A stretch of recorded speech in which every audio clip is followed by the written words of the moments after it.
Hello दोस्तों, आपके YouTube channel में स्वागत है। देखिए चैप्टर नंबर दूसरा लाए हैं। ठीक है, चैप्टर नंबर दूसरा का ऑब्जेक्टिव करवा देते हैं, जो सभी एग्जामों के लिए इम्पोर्टेंट होने वाला है।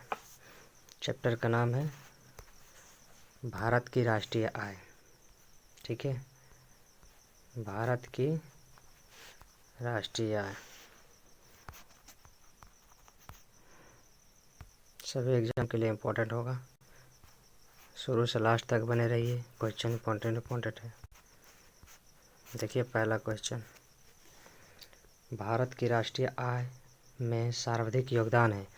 भारत की राष्ट्रीय आय में सर्वाधिक योगदान किसका है? तो विनिर्माण क्षेत्र का। किसका हो जाएगा? विनिर्माण क्षेत्र का। ठीक है, नेक्स्ट क्वेश्चन,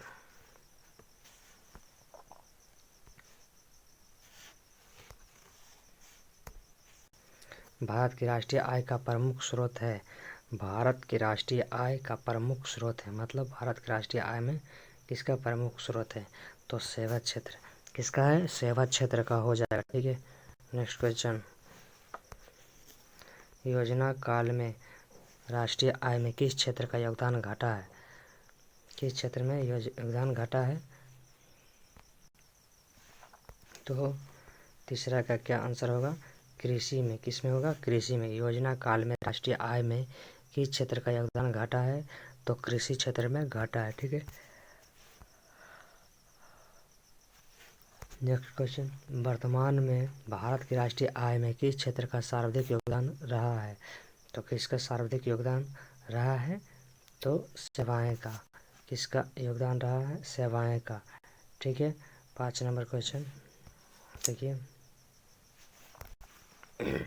जैसे जैसे अर्थव्यवस्था विकसित होती है, राष्ट्रीय आय में तृतीय क्षेत्र का अंश क्या होता है? राष्ट्रीय क्षेत्र में तृतीय क्षेत्र का अंश क्या होता है? तो आंसर होगा बढ़ता जाता है ना। क्या होगा? आंसर बढ़ता जाता है। जैसे जैसे अर्थव्यवस्था विकसित होती है, राष्ट्रीय आय में तृतीय क्षेत्र का अंश बढ़ता जाता है। 6 नंबर क्वेश्चन, नियोजन के आरंभ में 1950 से 51 भारत के सकल घरेलू उत्पाद जीडीपी में प्राथमिक क्षेत्र, द्वितीयक क्षेत्र तथा तृतीयक क्षेत्र का योगदान 1993 से 94 की कीमतों पर क्रमशः 55.11, 13.34 तथा 29.55% था, जो 2014-15 के दौरान परिवर्तित होकर क्रमशः हो गया।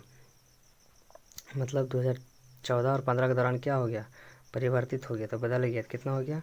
17.5% हो गया, फिर 31.8% हो गया, 50.7% हो गया। ठीक है, नेक्स्ट क्वेश्चन, 7 नंबर क्वेश्चन देखिए, देश में राष्ट्रीय न्यायाधीश एनएसएस की स्थापना कब हुई थी? इम्पोर्टेंट क्वेश्चन है ना। तो आंसर हो जाएगा 1950 हो जाएगा। देश में राष्ट्रीय न्यायाधीश की स्थापना कब हुई? 1950। केंद्रीय सांख्यिकी संगठन की स्थापना कब हुई? केंद्रीय सांख्यिकी संगठन की स्थापना कब हुई? तो 8 नंबर का आंसर हो जाएगा 1951 ईस्वी में। ठीक है, 1951 ईस्वी में। इंपॉर्टेंट क्वेश्चन है। नेक्स्ट क्वेश्चन, राष्ट्रीय आय है। राष्ट्रीय आय क्या है? तो राष्ट्रीय आय है उत्पादन लागत पर निवल राष्ट्रीय उत्पादन लागत पर निवल राष्ट्रीय उत्पाद। ठीक है, नेक्स्ट क्वेश्चन, भारत की राष्ट्रीय आय अनुमानित होती है। भारत की राष्ट्रीय आय अनुमानित होती है, तो 10 का आंसर क्या हो जाएगा? केंद्रीय सांख्यिकी संगठन। केंद्रीय सांख्यिकी संगठन। ठीक है, नेक्स्ट क्वेश्चन, 11 नंबर क्वेश्चन, निम्न में से किस राज्य की प्रति व्यक्ति आय सबसे अधिक है? प्रति व्यक्ति आय किस राज्य के सबसे अधिक है? तो गोवा के। किस राज्य के हैं? गोवा के। ठीक है, नेक्स्ट क्वेश्चन, भारत में चालू मूल्यों पर प्रति व्यक्ति न्यूनतम आय वाला राज्य है। तो न्यूनतम आय वाला राज्य कौन है? बिहार है। कौन है ना? गरीबी राज्य, बीमारू राज्य, सब इसी को बोलते हैं, बिहार को। अति पिछड़ा राज्य भी बिहार को बोलता है। 1867 में भारत में प्रति व्यक्ति आय 20 रुपये थी। यह सर्वप्रथम अनिश्चित किया। 13 का क्या होगा आंसर? 13 का होगा दादा भाई नौरोजी ने। 1867 में भारत में प्रति व्यक्ति आय 20 रुपये थी। यह सर्वप्रथम अनिश्चित किया दादा भाई नौरोजी ने। ठीक है, 14 नंबर क्वेश्चन देखिए। ड्रेन का सिद्धांत, द थ्योरी ऑफ ड्रेन, किसने प्रतिपादित किया है? किसने प्रतिपादित किया है? तो कितना नंबर? 14 नंबर का आंसर क्या हो जाएगा? दादा भाई नौरोजी ने। ड्रेन का सिद्धांत किसने दिया? तो दादा भाई नौरोजी ने। ठीक है, नेक्स्ट क्वेश्चन। भारत में राष्ट्रीय गणना किस विधि का प्रयोग किया जाता है? भारत में राष्ट्रीय आय की गणना किस विधि के प्रयोग द्वारा किया जाता है? तो उपयुक्त दोनों के द्वारा, उत्पत्ति गणना विधि और आय विधि दोनों द्वारा हो जाएगा। ठीक है, नेक्स्ट क्वेश्चन देखिए। हिंदू वृद्धि दर किससे संबंधित है? हिंदू वृद्धि दर किससे संबंधित है? तो राष्ट्रीय आय से। किससे संबंधित है हिंदू वृद्धि दर? राष्ट्रीय आय से। ठीक है, नेक्स्ट क्वेश्चन देखिए। राष्ट्रीय आय, भारत में राष्ट्रीय आय चैप्टर का नाम है दूसरा। ठीक है, नेक्स्ट क्वेश्चन। 1949 में गठित राष्ट्रीय आय समिति के अध्यक्ष कौन थे? तो क्या बोल रहा है? 1949 में गठित राष्ट्रीय आय समिति के अध्यक्ष कौन थे? इम्पोर्टेंट क्वेश्चन है। पीसी महालनोबिस। ठीक है, नेक्स्ट क्वेश्चन। स्वतंत्रता पूर्व भारत की राष्ट्रीय आय के संबंध में किसने अनुमान लगाए थे? स्वतंत्रता पूर्व भारत की राष्ट्रीय आय के संबंध में किसने अनुमान लगाए थे? 18 के क्या हो जाएगा? 18 के सी हो जाएगा। नौरोजी बा सिराज ने स्वतंत्रता पूर्व भारत की राष्ट्रीय आय के संबंध में किसने अनुमान लगाए थे? नौरोजी बा सिराज ने। 19 नंबर। स्वतंत्रता के पश्चात देश की राष्ट्रीय आय का अनुमान लगाने के लिए भारत ने राष्ट्रीय आय समिति की स्थापना कब की थी? 4 अगस्त 1949 को स्वतंत्रता के पश्चात देश की राष्ट्रीय आय का अनुमान लगाने के लिए भारत ने राष्ट्रीय आय समिति की स्थापना कब की थी? 4 अगस्त 1949।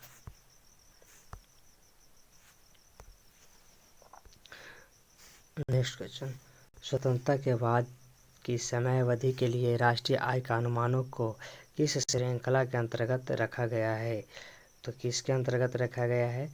तो 20 के हो जाएगा डी ऑप्शन। इनमें से सभी, परंपरागत श्रृंखला और पुनरीक्षित श्रृंखला, नवीन श्रृंखला, तीनों श्रृंखला। ठीक है, इनमें से सभी हो जाएगा।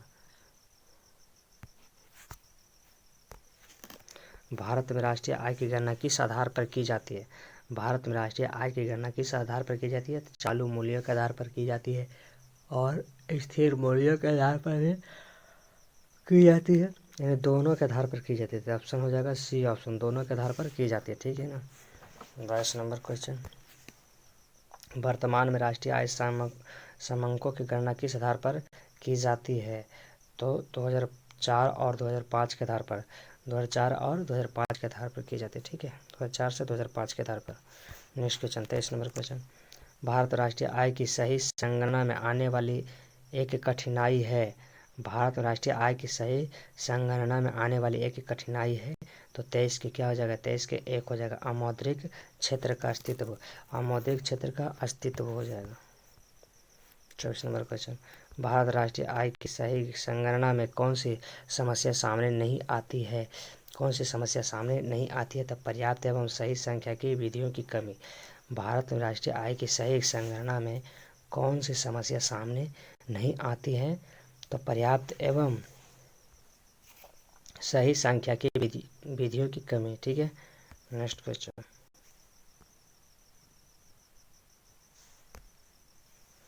भारत में सर्वप्रथम राष्ट्रीय आय का किसने आकलन किया था? भारत में सर्वप्रथम राष्ट्रीय आय का किसने आकलन किया था?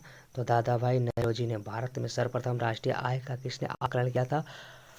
दादा भाई नौरोजी।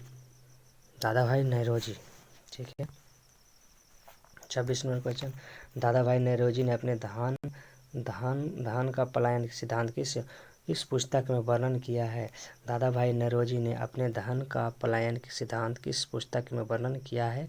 तो 26 का हो जाएगा property and on British rule in India. इनका सिद्धांत एक पुस्तक का नाम है, ठीक है, property and on British rule India. 22 number. 27 number, Bharat की राष्ट्रीय आय में सर्वाधिक योगदान किसका है? तो किसका है? तृतीयक क्षेत्र का। भारत की राष्ट्रीय आय में सर्वाधिक योगदान किसका है? तृतीयक क्षेत्र में। तृतीयक क्षेत्र में कौन कौन आता है? कृषि ऋषि आता है, नहीं, सेवा क्षेत्र आता है। प्राथमिक क्षेत्र में कृषि आता है, प्राथमिक क्षेत्र। द्वितीय उद्योग में उद्योग आता है।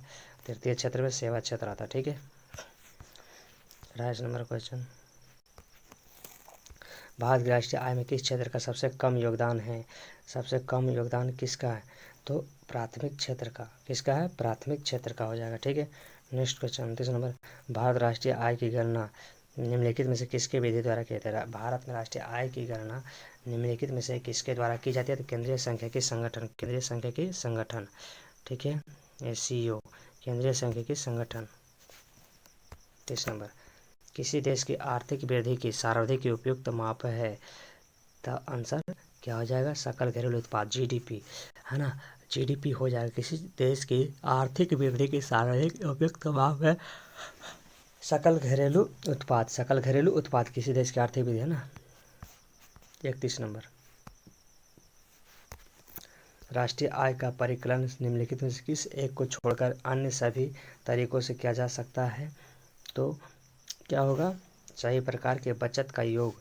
राष्ट्रीय आय का परिकलन निम्नलिखित में से किस एक छोड़कर अन्य सभी तरीकों से किया जाता है? सभी प्रकार की बचत का योग। नेक्स्ट क्वेश्चन 32 नंबर, निम्नलिखित में से किसको राष्ट्रीय आय में शामिल नहीं किया जाता है? निम्नलिखित में से किसको राष्ट्रीय आय में शामिल नहीं किया जाता है? तो 32 की जगह सी, लॉटरी जीतना। लॉटरी जीतना निम्नलिखित में से किसको राष्ट्रीय आय में शामिल नहीं किया जाता है? तो लॉटरी जीतना, इसको शामिल नहीं किया जाता, ठीक है। बाकी सभी को क्या किया जाता है? शामिल किया जाता है। 33 नंबर, प्रति व्यक्ति आय निकालने के लिए राष्ट्रीय आय को भाग दिया जाता है। किससे भाग दिया जाता है? 33 के हो जाएगा एक, देश की कुल जनसंख्या से, ठीक है। प्रति व्यक्ति आय निकालना है तो राष्ट्रीय आय में क्या भाग? देश की कुल जनसंख्या से भाग देंगे तो प्रति व्यक्ति आय निकल जाएगा। 34 नंबर, भारत की राष्ट्रीय आय के बारे में कौन सा कथन सही है? तो कौन सा कथन सही है? तो आंसर क्या होगा? 34 का, संयुक्त रूप से कृषि और उद्योग की अपेक्षा सेवाओं का प्रतिशत हिस्सा अधिक है। संयुक्त रूप से कृषि और उद्योग की अपेक्षा सेवाओं का प्रतिशत हिस्सा अधिक है, ठीक है। 35 नंबर क्वेश्चन देखिए, अमीरों की तुलना में गरीब बचत करते हैं किस प्रकार से? उसे छोटे हिस्से के रूप में करते हैं, ठीक है। अपनी आय की अपेक्षाकृत छोटे हिस्से के रूप में कार्य करते हैं, ठीक है। अपनी आय की अपेक्षाकृत छोटे हिस्सों में कार्य करते हैं। Next question 36 number question, Bharat के सकल घरेलू उत्पाद में नीचे दिए गए विभिन्न क्षेत्रों के योगदान का कौन सा सही ह्रासमान क्रम है? तो 36 का हो जाएगा सेवा उद्योग कृषि। सेवा सही ह्रासमान क्रम विधि है ना। तो 36 के से एक ही ठीक है, सेवा उद्योग कृषि। सेवा एक ऑप्शन ठीक है। 37 नंबर, भारत में स्थिर मूल्यों पर सकल घरेलू उत्पाद GDP के प्राकलन के लिए वर्तमान में आधार वर्ष है। तो 37 के क्या हो जाएगा? 37 के D हो जाएगा, 2011 से 2012, 2011 से 2012 हो जाएगा। नेक्स्ट क्वेश्चन, निम्नलिखित में से कौन सा क्षेत्र भारत के सकल घरेलू उत्पाद GDP को सर्वाधिक योगदान देता है? सर्वाधिक योगदान देता है सकल घरेलू उत्पाद को, सभी योगदान देता है तो तृतीयक क्षेत्र। कौन देते हैं? तृतीयक क्षेत्र हो जाएगा। नेक्स्ट क्वेश्चन 39 नंबर क्वेश्चन,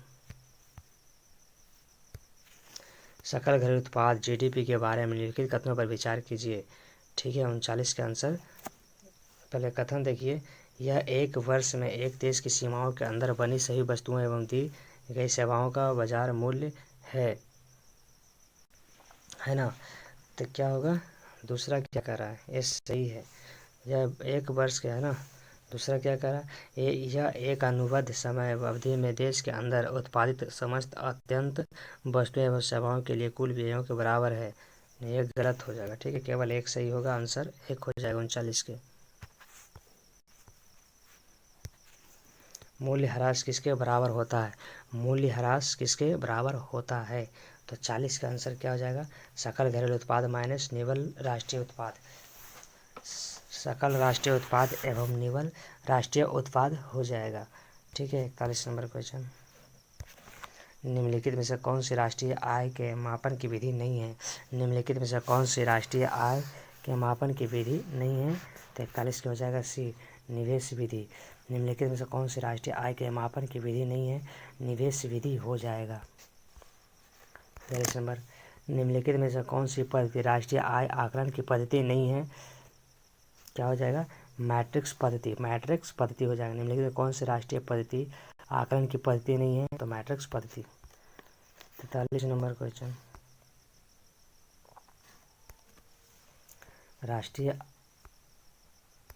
राष्ट्रीय आय निकालने के लिए एनएनपी में किसे घटाया जाता है?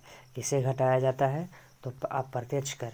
राष्ट्रीय आय निकालने के लिए एनएनपी में किसे घटाया जाता है? तो आप प्रत्यक्ष कर। ठीक है, next question 44 number question, GNP से एनएनपी निकालने के लिए निम्न से किसको घटाया जाता है?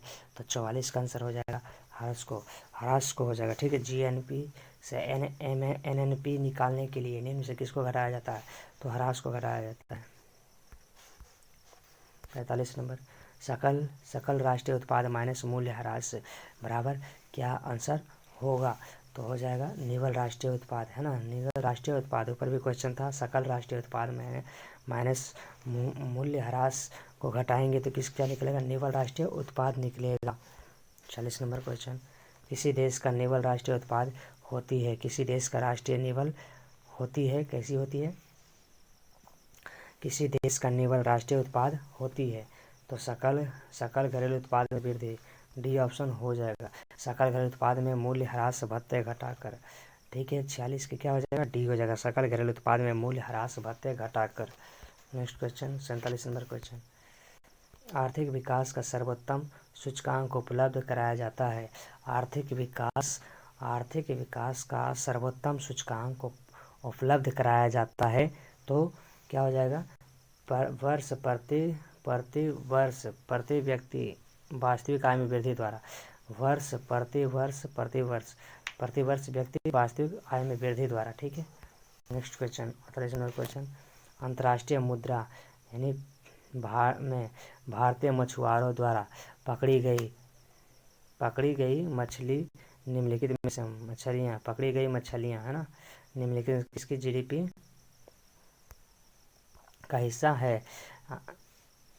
अंतर्राष्ट्रीय समुद्र में पानी में भारतीय मछुआरों द्वारा पकड़ी गई मछलियां निम्नलिखित में से किसकी जीडीपी का हिस्सा है? तो किसका हिस्सा है?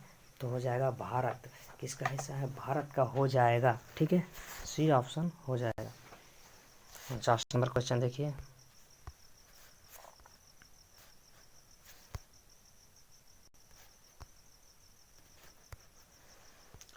राष्ट्रीय आय विधि से राष्ट्रीय आय का आकलन करते समय निम्नलिखित में से किसको शामिल नहीं किया जाता है? तो 49 के हो जाएगा, डी हो जाएगा, अवितरित आय हो जाएगा। ठीक है, नेक्स्ट 50 नंबर क्वेश्चन, राष्ट्रीय आय का अनुमान की गणना करते समय निम्न में से किसको ध्यान में रखना अपेक्षित होता है? तो 50 का आंसर एक होगा, निर्यात मूल्य को जोड़ा जाना और आयात मूल्य को घटाया जाना। निर्यात मूल्य को जोड़ा जाना और आयात मूल्य को घटाया जाना। ठीक है, 51 नंबर क्वेश्चन, सकल घरेलू उत्पाद इसका मुद्रा मूल्य है। सकल घरेलू उत्पाद इसका मुद्रा मूल्य है। 51 के क्या हो जाएगा? बी हो जाएगा, एक वर्ष में उत्पादित सभी अंतिम वस्तुओं और सेवाओं का।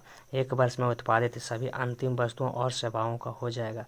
51 के बी हो जाएगा। ठीक है, किसी राष्ट्र की राष्ट्रीय आय होती है। किसी राष्ट्र की राष्ट्रीय आय होती है तो कैसी होती है? उत्पादन कार्यों का योगफल होती है। किसी राष्ट्र की राष्ट्रीय आय होती है, उत्पादन कार्यों का योगफल होती है। 52 के बी हो जाएगा। ब्याज विधि के माध्यम से जीएनपी की गणना में क्या शामिल नहीं किया जाता है? ब्याज विधि के माध्यम से जीएनपी की गणना में क्या शामिल नहीं किया जाता है? तो 53 के हो जाएगा सी, मूल्य ह्रास ब्याज हो जाएगा। 54 नंबर क्वेश्चन, निम्न में से किस क्षेत्र से भारत में सकल राष्ट्रीय उत्पाद का जीडीपी का सबसे बड़ा भाग प्राप्त होता है? तो सबसे बड़ा भाग प्राप्त होता है सेवा क्षेत्र से। किस क्षेत्र से होता है? सेवा क्षेत्र से। निम्न में से किस क्षेत्र से भारत में सकल राष्ट्रीय उत्पाद जीडीपी का सबसे बड़ा भाग प्राप्त होता है? सेवा क्षेत्र से। ठीक है,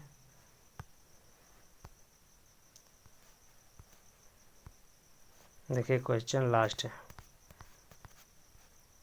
54-55। भारत के जीडीपी में अर्थव्यवस्था के किस क्षेत्र की हिस्सेदारी सबसे अधिक है? भारत के जीडीपी में अर्थव्यवस्था में किस क्षेत्र की हिस्सेदारी सबसे अधिक है? तो कौन सा सब सेवा क्षेत्र? ये सेवा क्षेत्र सबसे ज़्यादा है ना, बहुत क्वेश्चन पर भी आया था, इसलिए इंपॉर्टेंट क्वेश्चन है। भारत के जीडीपी में अर्थव्यवस्था की किस क्षेत्र की हिस्सेदारी सबसे अधिक है? तो सेवा क्षेत्र का, ठीक है, डी ऑप्शन। देखिए लास्ट क्वेश्चन था, अच्छा लगा लास्ट सब्सक्राइब जरूर कीजिए। देखिए सब आंसर दिया हुआ, ठीक है, नीचे भी आंसर होगा। एक क्वेश्चन और है, देखिए, निम्न में से कौन निवल राष्ट्रीय आय को बेहतर तरीकों से परिभाषित करता है? तो आंसर हो जाएगा जीएनपी, मूल्यह्रास माइनस मूल्यह्रास, ठीक है। निम्न में से कौन निवल राष्ट्रीय आय को बेहतर तरीके से परिभाषित करता है? तो जीएनपी माइनस मूल्यह्रास, यानी 56 के हो जाएगा, डी सी ऑप्शन हो जाएगा। सभी आंसर दिया हुआ है।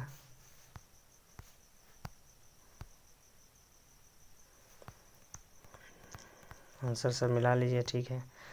Thank you. अच्छा लगा तो लाइक सब्सक्राइब जरूर कीजिए दोस्तों, शेयर भी कीजिए, चैनल को सपोर्ट कीजिए, अच्छा सब्सक्राइबर और बढ़ाइए। Thank you. जय हिंद।